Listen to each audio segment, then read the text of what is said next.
403 सीटों के आसपास तैयारी जो एलजेपीआर है वो करती हुई दिखाई पड़ रही है। तो क्या वो ये बताने तो नहीं है कि भाई अगर आपने हमें हमारे हिसाब की सीटें नहीं दी, यानी लगभग उतनी सीटें नहीं दी जितने हम चाहते हैं, तो हम फिर बीजेपी की विचारधारा है उससे एक दम अलग दिखाई पड़ते हैं। और जैसा केंद्रीय गृह मंत्री अमित शाह से लोजपा आर के सांसद अरुण भारती की मुलाकात के पीछे क्या मायने हैं? एक तरफ तो उत्तर प्रदेश विधानसभा चुनाव से पहले चिराग पासवान के जरिए ऐलान किया जाता है कि सभी 403 सीटों पर वो अपने प्रत्याशी उतारेंगे, चुनाव में उतरेगी उनकी पार्टी सभी की सभी सीटों पर। ये खुले तौर पर चिराग पासवान द्वारा ऐलान किया जाता है। अपनी पार्टी को हर सीट पर मजबूत करने का दावा पेश किया जाता है। तो वहीं अरुण भारती की मुलाकात के पीछे क्या सीट बंटवारे को लेकर कोई चर्चा हुई है? ये माना जाए, क्या अरुण भारती भारतीय जनता पार्टी से सिर्फ और सिर्फ इस वजह से दबाव डालने की कोशिश कर रहे हैं कि जिस तरह से बिहार में मन मुताबिक सीटें दी गई, इसी तरह उत्तर प्रदेश में भी दी जाए, वरना जो नारा सबसे पहले लगाया गया था कि 403 सीट, तो 403 सीट पर उनकी पार्टी उतरने के लिए तैयार हो जाएगी।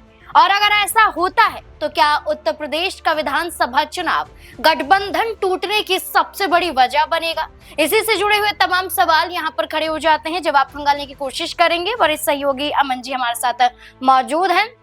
सर, आज एक मुलाकात होती है और तस्वीर सामने आती है और खुद ये तस्वीर साझा अरुण भारती करते हैं, जो जमुई से सांसद तो हैं लेकिन यूपी प्रभारी भी बनाए जा चुके हैं। और ये मुलाकात को लेकर कई संकेत मिल रहे हैं, जिनमें चर्चा ये हो रही है क्या सीट बंटवारे को लेकर मुलाकात हुई है, क्या दबाव डालने की कोशिश की जा रही है, क्या ये कोशिश की जा रही है कि चिराग पासवान जो बीजेपी के हनुमान कहे जाते हैं, उनको मन मुताबिक बीजेपी उनके हक में फैसला ले रही है, तो यूपी में भी ऐसा ही फैसला ले। आपको क्या लगता है इस मुलाकात के पीछे क्या मायने हो सकते हैं? देखिए, बिल्कुल चुनावी मौसम है और इस मौसम में इस तरह की मुलाकातें होना आम बात हो जाती है। लेकिन जैसा आपने भी कहा कि देखिए, क्या ये मुलाकात सीटों के लिए बातचीत होने को लेकर है, क्या दबाव बनाने को लेकर है, और क्या यहाँ पर चिराग पासवान या जो अरुण भारती यहाँ पर मिलने पहुंचे हैं उनका मकसद ये तो नहीं है? क्योंकि पहले भी हमने सुना कि 403 सीटों के आसपास तैयारी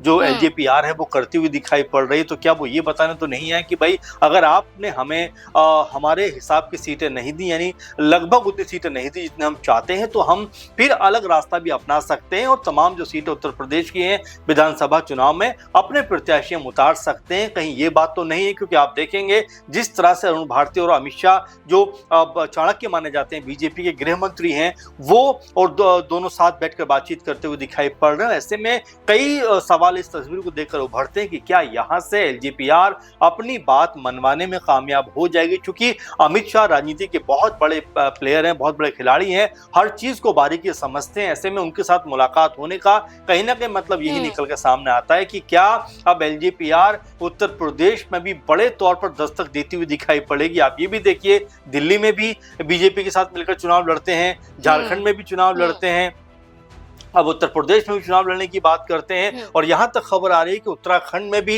एलजेपीआर जो है वो अपनी पहुंच बनाना चाहता है, तो चाहती है पार्टी। तो अब ऐसे में यही सवाल उभर कर सामने आता है कि क्या चिराग पासवान और क्या अरुण भारती जो मुलाकात करते हुए दिखाई पड़ रहे हैं, क्या उत्तर प्रदेश में उनकी एंट्री जो है बड़े लेवल पर होती हुई दिखाई पड़ेगी? क्योंकि अगर हम एनडीए कुनबे को देखें तो कई सारी पार्टियां उनके अंदर हैं। ऐसे में चिराग पासवान का हक कितना बनता है और कितना उनके हक का मिल पाता है, क्या इस बातचीत के बाद ये तय हो पाएगा? इसलिए तमाम चर्चाएं उत्तर प्रदेश में इस बैठक के बाद चलती हुई दिखाई पड़ रही हैं। सर, देखिए, यूपी में चुनाव है और बीजेपी के साथ कई पार्टियां हैं और संजय निषाद और ओम प्रकाश राजभर अपनी बयानबाजी कर रहे हैं, लेकिन ऐसी मुलाकात नहीं हुई है कि प्रधानमंत्री से मुलाकात हो रही हो, अमित शाह से मुलाकात हो रही हो, या फिर उत्तर प्रदेश के मुख्यमंत्री योगी आदित्यनाथ से मुलाकात हो रही हो। लेकिन चिराग पासवान की पार्टी के सांसद का मुलाकात करना करना और इसके पीछे भी यही मायने निकालना और खुद पोस्ट के माध्यम से ये कहना कि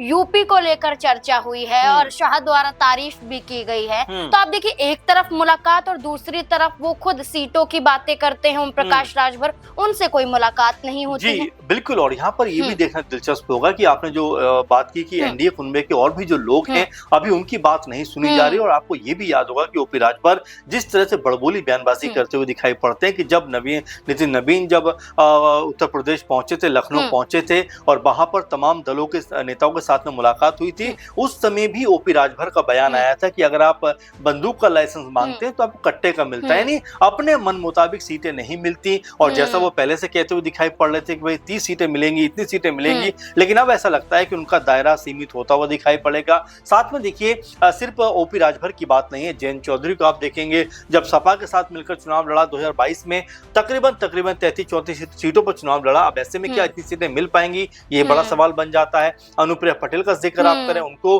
भी क्या ज्यादा सीटें मिलेंगी पहले के मुकाबले, और जो संजय निषाद हैं उनको क्या सीटें मिलती हुई दिखाई पड़ेंगी। तो तमाम जो पार्टियां हैं जाहिर तौर पर चाहेंगी कि उनका जो कद है वो यहाँ पर बढ़ता हुआ दिखाई पड़ा। वैसे में चिराग पासवान की एंट्री होना और यहाँ पर डायरेक्ट अरुण भारती का अमित शाह के साथ बैठकर जो है बातचीत करना कई तरह की चीजों की तरफ इशारा करता है कि क्या उत्तर प्रदेश में भी अपना दबदबा बनाना चाहते हैं। क्योंकि बिहार में देखें तो 5 लोकसभा के सांसद एलजेपीआर के हैं, इसके अलावा 18-19 उनके पास विधायक हैं, तो बिल्कुल उनकी पार्टी मजबूत है बिहार में। वहीं अगर झारखंड की बात करें तो एक उनका विधायक दिखाई पड़ता है। तो ऐसे में क्या अपनी पहुंच उत्तर प्रदेश तक वो बनाना चाहते हैं और क्या बीजेपी का साथ और समर्थन उनको मिलेगा।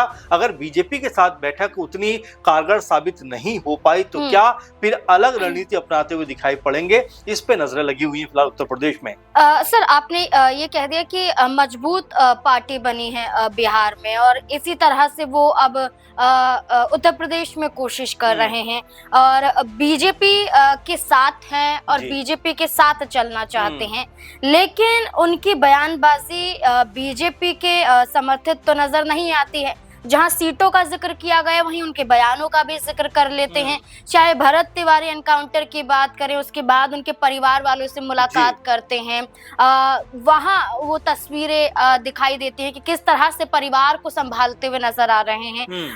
वहीं इससे पहले कई ऐसे मुद्दे हैं जो किसी धर्म को टारगेट करने की कोशिश की जाती है, तो चिराग पासवान पहले आते हैं कि वो किसी धर्म की राजनीति नहीं करते, किसी धर्म विशेष की राजनीति नहीं करते। अब जब युवाओं का आंदोलन जंतर मंतर पर देखा जाता है, झारखंड में देखा जाता है, तो खुलकर छात्रों के समर्थन में आते हैं और ये कहते हैं कि संवाद जरूरी है, राजनीति जरूरी नहीं है। तो संवाद एक माध्यम बताते हुए युवाओं का समर्थन करते हैं। तो ये बीजेपी के समर्थन वाले बयान तो दिखाई नहीं देते हैं, तो कब तक ये रहा एक साथ दिखाई देगी? देखिए, जाहिर बात है क्योंकि चिराग पासवान की राजनीति शुरुआत से इस तरह की रही है। कम से कम जिस तरह की बयानबाजी वो करते हैं वो उसमें जातिगत जो चीजें वो दिखाई नहीं पड़ती। अमूमन वो आगे बढ़ने की बात करते हैं, एजुकेशन की बात करते हैं, और यही बात वो बारंबार कहते हुए नजर आए हैं कि अगर मान लीजिए आधा घंटा किसी ने नमाज पढ़ भी ली तो इसमें क्या बिगड़ गया, कम से कम एक सौहार्द के साथ हमें चलना चाहिए, और तमाम मुद्दों के ऊपर बात करते हुए दिखाई देते हैं। और जिस तरह से आपने भी कहा कि छात्र आंदोलन में